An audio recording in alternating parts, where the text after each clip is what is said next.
Doctor Shifali, आपसे जानना चाहेंगे कि क्या फ़र्क है बच्चों को, क्योंकि आमतौर पर देखा जाता है कि दौरे उनमें बहुत ज़्यादा होते हैं और काफ़ी कॉमन भी हैं, तो सभी लोगों को लगता है, जैसे डॉक्टर पद्मा कह रही थी कि कुछ दौरे ऐसे होते हैं कि उम्र बढ़ने के साथ ठीक हो जाते हैं, तो सब लोगों में एक धारणा है कि अगर मिर्गी भी है तो उम्र के साथ ठीक हो जाएगी।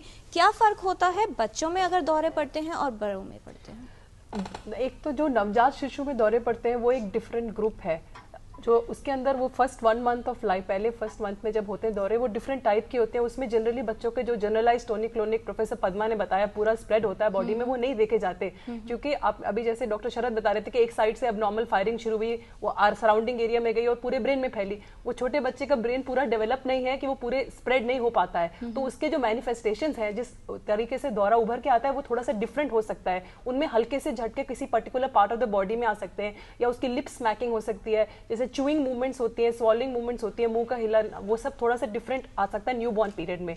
दूसरा कैटेगरी जो है, जो थोड़े से first few months of life में होता है, एक मैं बताना चाहूंगी, एक झटके टाइप के होते हैं जिसमें सडनली बच्चा चौंक जाता है, दोनों हाथ पैर आगे वो आते हैं या पीछे को आते हैं। जनरली पेरेंट्स समझते हैं कि दिस इज नॉर्मल, पर नॉर्मल होता है, लेकिन अगर हमेशा बच्चा सो के उठ रहा है, वो हो रहा है, कभी वो एक आइसोलेटेड आएगा, कभी ग्रुप्स में आएगा, वो कॉमनली मिस्ड है, इवन डॉक्टर्स लोग मिस करते हैं। तो it is important to understand कि फर्स्ट 6 मंथ्स ऑफ लाइफ में ये इन्फेंटाइल स्पाज्म कहा जाता है, और जितना जल्दी उनको ट्रीट करते हैं उतना उनका आगे डेवलपमेंट बेटर होता है। तीसरा जो एक मेन था, जो फिब्राइल सीजर, जो पहले महीने से की उम्र से 6 साल की उम्र तक हो सकता है बच्चों को बुखार के टाइम, ये एवरी 20th नॉर्मल चाइल्ड, हर 20वें नॉर्मल बच्चे को हो सकता है ये। और उसके अंदर अल्टीमेटली कुछ उसमें 2 to 2.5% लेटर जाके उनको मिर्गी हो सकती है in later on in life, but 97 to 98% में नहीं होती। और ये मिर्गी नहीं, ये मिर्गी नहीं, ओनली 2 to 2.5% में डेवलप लेटर, तो the majority are going to be okay. So ये बाय एज ठीक हो जाएगा। और एक और बच्चों में काफी कॉमन न्यूरोसिस्टिक सर्कोसिस है, जो कि हम लोग खाते हैं, जो वेजिटेबल्स वगैरह प्रॉपरली वॉश करके नहीं खाते, स्पेशली कैबेज और धनिया, बिकॉज उसमें क्रेविसेस होते हैं, इसलिए ज्यादा वॉशिंग चाहिए, तो उससे वो जो टेप वर्म होता है वो ब्रेन में जाता है, उसकी वजह से दौरे पड़ते हैं। तो जो मोर देन 1 to 2 ईयर्स के बच्चों में दौरे पड़े, हम देखा 40% में इसी की वजह से है, which is very important public को जानना, बिकॉज प्रिवेंटेबल है, अगर हम हाइजीन रखेंगे तो है। और आपको वो फैमिली में भी काफी लोगों को हो सकते हैं, क्योंकि कंटेजियस नहीं है, पर सबके खाने के पैटर्न सेम है, उतनी बार ही वॉश हो रहा है, इसीलिए तो ये थोड़ी सी इंपॉर्टेंट थी। तो हमने विस्तार से समझ लिया कि दौरे क्या हैं और हर दौरा मिर्गी नहीं है। अब बहुत लोगों के मन में डॉक्टर पद्मा अब यही बात होगी कि फिर मिर्गी क्या है? तो मिर्गी जब दौरे बार बार पड़ रहा है एंड इट इज अनप्रोवोक्ड, जो अभी जो हिंदी में जो कहते हैं कि कारण कुछ भी हो सकता है, बट एक कारण ऐसी चीज नहीं है जो बार बार नहीं होगा। जो बार बार होने वाले कारण से ये बार बार जो दौरे पड़ रहा है, उसको हम एपिलेप्सी या मिर्गी कहते हैं। तो essentially 2 or more seizures which are unprovoked, वो एपिलेप्सी कहते हैं। तो एपिलेप्सी की कारण बहुत है, एज के हिसाब से है, एपिलेप्टिक सिंड्रोम्स है, जो डॉक्टर शिफाली कह रही थी, ट्रीटेबल कॉजेज बहुत है। तो आमतौर के एपिलेप्सी कंट्रोलेबल है, क्योरेबल है, ये मैसेज जाना चाहिए कि epilepsy largely is treatable and controllable. वो हम समझ जाएंगे व्हेन वी नो कि व्हाट इज कॉजिंग। जी, तो यही जानते हैं that what is causing. Doctor Shifali, बच्चों की अगर बात करें, मिर्गी के दौरे पड़ने का कारण क्या है? 3 ग्रुप्स में डिवाइड कर सकते हैं कारण। एक तो जेनेटिक ग्रुप होता है, जिसके अंदर कुछ जेनेटिक प्रीडिस्पोजिशन है बच्चे को, जिसकी वजह से उसको पड़ रहे हैं, जिसके अंदर काफी कुछ सिंड्रोम्स होते हैं। कईयों को फेस के ऊपर कुछ पिंपल टाइप होता है, किसी के स्किन के अंदर लाइट एरियाज होते हैं, तो वो वाले न्यूरोएक्टोडर्मेटोसिस ग्रुप होता है। उसमें जैसे निशान स्किन में है, वैसे निशान ब्रेन में है, जिसकी वजह से उनको दौरे पड़ रहे हैं। वैसे और भी कुछ जेनेटिक प्रॉब्लम्स हैं जिसमें दौरे पड़ सकते हैं, और वो रिपीट होते हैं फैमिली में। और दूसरा कैटेगरी है स्ट्रक्चरल और मेटाबॉलिक, यानी कि कुछ वहाँ पे बनावट में ब्रेन में कुछ नुक्स है जिसकी वजह से हो रहा है, या उनको कोई इन्फेक्शन, जैसे न्यूरोसिस्टिक सर्कस है, जो कीड़ा वाला है, वो कीड़ा मर गया, उसने निशान छोड़ा है, कैल्सीफाई हो गया है, क्योंकि हमारा जब हाथ में चोट लगा है तो कई बार वो स्कार छोड़ेगा, कई बार स्कार नहीं छोड़ेगा। न्यूरोसिस्टिक सर्कस जो कीड़ा ब्रेन में मर रहा है, या तो स्कार छोड़ेगा या नहीं। जब स्कार छोड़ रहा है वो कैल्सिफिकेशन होती है, अगर वो स्कार छोड़ा हुआ है तो वो मिर्गी हो जाती है। तो अगर वो स्कार वाला है, वो स्ट्रक्चरल कॉज में आता है, या कोई भी मेटाबॉलिक प्रॉब्लम। और तीसरा ग्रुप होता है जिसमें ये दोनों कारण हमें मिलते नहीं है, कोई वो इडियोपैथिक ग्रुप होता है, जिसमें हमें ये अपरेंट कोई कारण नहीं मिलता। जी। और फिलहाल चेन्नई से विजय हैं टेलीफोन लाइन पर। विजय जी, आपका स्वागत और पूछें सवाल। मेरा 14 महीने का बच्चा है सर जी। जिसे मिर्गी बीमारी है। अच्छा, ये तो मैं डॉक्टर से पूछना चाहता हूँ कि हमने सभी तरह के टेस्ट करवा लिए हैं, सभी नॉर्मल आ रहे हैं, तभी उसको मिर्गी का त्रास है सर। ये जो है कि ये हो सकता है। इनफैक्ट आमतौर के जो मिर्गी की जो जांचों में ये नहीं कि सीटी स्कैन और एमआरआई में कुछ आना चाहिए। तो ये कई कारण, जैसे डॉक्टर शिफाली ने बताया, तो कई कारण होता है जिसमें जेनेटिक प्रीडिस्पोजिशन है, इडियोपैथिक, मतलब जिसमें सीटी एमआरआई में कुछ नहीं है, फिर भी इलेक्ट्रिकल एक्टिविटी आ रहा है।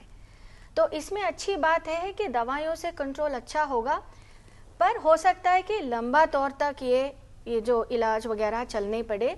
इतनी छोटी उम्र में नहीं, जो थोड़ा सा टीनेज में हमारा एक होता है जुवेनाइल मायोक्लोनिक एपिलेप्सी, बहुत आम बीमारी है। ये टीनेज में शुरुआत हो गया, फर्स्ट डिकेड में आ गया, उसमें आप सीटी करो, एमआर करो, कुछ नहीं निकलेगा। ईईजी में पहले आ जाएगी, दवा शुरू कर दिया, बहुत ब्यूटीफुली कंट्रोल रहेगा, पर लंबा चलती है। तो ऐसे पॉसिबल है कि एमआर सीटी नॉर्मल आए फिर भी मिर्गी हो।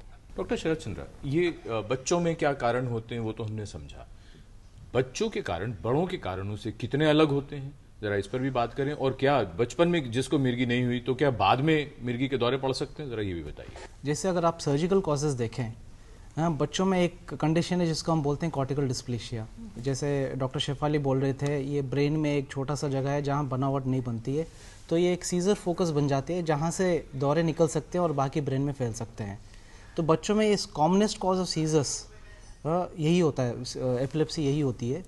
अब basic differences between children and adults is that बड़ों में बहुत ही एक्वायर्ड कॉजेज होती हैं, जैसे कि हेड इंजरीज के वजह से हो सकता हो, कुछ ट्यूमर्स के वजह से हो सकता हो, तो ये कॉजेज, और भी एल्डरली हो गया तो स्ट्रोक के वजह से हो सकता हो। बच्चों में मोस्टली डेवलपमेंटल होती है, जैसे बाय बर्थ होती है, इमीडिएटली हो सकता मैनिफेस्ट ना हो, बट बाय 4 इयर्स 5 इयर्स तक हो सकती है, ये एक डिफरेंस है। दूसरा है कि बच्चों में सीजर्स जो है, लगता है कि ऐसा लगता है कि मिर्गी बहुत ही जनरलाइज्ड है, ऐसा लगता है कि पूरे ब्रेन से निकल रहा है। वो इसलिए क्योंकि जो ब्रेन न्यूरॉन्स का जो इंसुलेशन होता है ये कम्प्लीटली डेवलप नहीं होता है, तो as a result short circuit होने के जो चांसेस होते हैं वो बच्चों में बहुत ज़्यादा होती है। तो इसमें मिर्गी को लोकलाइज करना थोड़ा चैलेंज होता है, थोड़ा मुश्किल होता है, क्योंकि जब भी हम इन्वेस्टिगेशंस करते हैं, इवन लोकल कॉज होता है, हमें लगता है कि पूरे ब्रेन से ही निकल रहा हो, लेकिन बच्चों में जब मिर्गी पैदाइश होती है हमें बिल्कुल लगता है कि एक जगह से निकल रहा हो।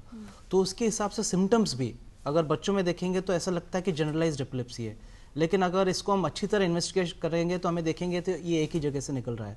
लेकिन बच्चों में बड़ों में फोकल सीजर्स बहुत ज़्यादा कॉमन है, तो हम देख सकते हैं कि एक जगह से निकल रहा है, तो बाई क्लिनिकल एग्जामिनेशन भी, क्लिनिकल सिम्टम्स देखते हुए भी हमें पता चल सकता है कि ये किस हिस्से से निकल रहा है, एक ब्रेन के किस हिस्से से निकल रहा है। तो ये मेन डिफरेंसेस हैं बच्चों और बड़ों में।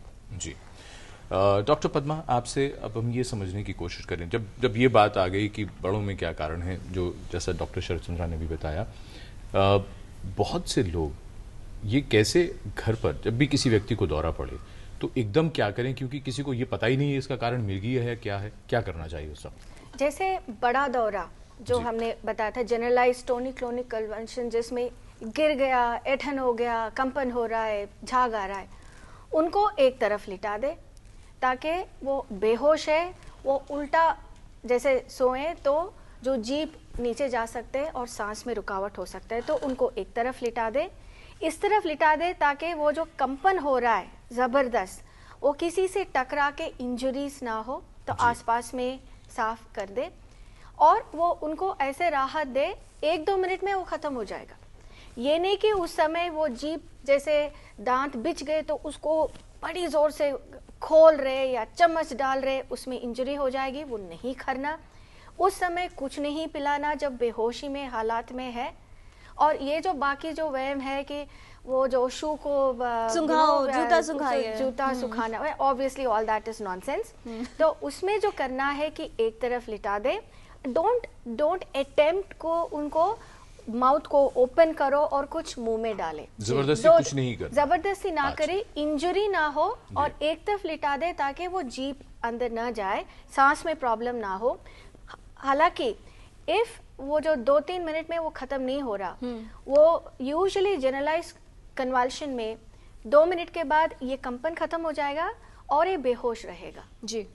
उस बेहोशी के हाल में दोबारा अगर दौरे पड़ने लगे, जी हाँ, जी हाँ। उसको हम स्टेटस कहते हैं। वो खतरनाक चीज है, एक मेडिकल इमरजेंसी है, तो आप घर पे मत रखो, उनको तुरंत उठाइए और हॉस्पिटल ले जाइए, because that is a medical emergency. जी। आमतौर के जो दौरे होते बड़े क्यों है दौरा, वो मेडिकल इमरजेंसी, जरा ये इस पर हम विस्तार से बातचीत करेंगे जी। डॉक्टर पद्मा। उससे पहले दिनेश जी हैं हमारे साथ चेन्नई से फोन लाइन पर। दिनेश जी, आपका स्वागत टोटल हेल्थ में। क्या है आपका सवाल? मैडम मेरा सवाल है कि मेरे को मिर्गी की बीमारी है मैडम जी। जो क्या है कि ये दौरे पड़ते हैं बार बार, ये है ना मेरे पिताजी ने, हमने परिवार वालों ने खूब कोशिश कर ली मैडम, पर कोई संपर्क, कोई मतलब फर्क नहीं दिखा मेरे को। तो जी दिनेश जी, आपकी उम्र कितनी है? मेरी 25 रहेगा मैडम। जी। डॉक्टर पद्मा, आप और कुछ जानना चाहेंगी इनसे? हाँ, तो इनमें बहुत कुछ जानकारी और लेना चाहते हैं कि यूजुअली जो पोअरली कंट्रोल, ये कह रहे कि दौरे पड़ते हैं और दौरे कंट्रोल नहीं हो रहा है, बहुत कोशिश किए हुए हैं, जी। तो इनमें ये देखना चाहते हैं कि ये सचमुच अनकंट्रोल्ड एपिलेप्सी या इंट्रैक्टेबल एपिलेप्सी जो कहते हैं, जिसमें सही तरीके से सही दवाएं सही मात्रा में सही ड्यूरेशन में दिए हैं फिर भी अनकंट्रोल्ड है। आम तौर पे ये नहीं होता। इनकी जो डॉक्टर शरद ने बताया, ट्रीटमेंट गैप, मिर्गी शुरुआत होगी और आपने इलाज बहुत देर के बाद शुरुआत हुआ, वो एक कारण होती। दूसरी चीज, सही तरह के दवाई नहीं दे रहे, सही मात्रा में नहीं दे रहे। तीसरी चीज, जो दवाई देते बीच बीच में छूट जाती, देर रात तक जागे रहे, जो परहेज करनी है वो नहीं हो रहा।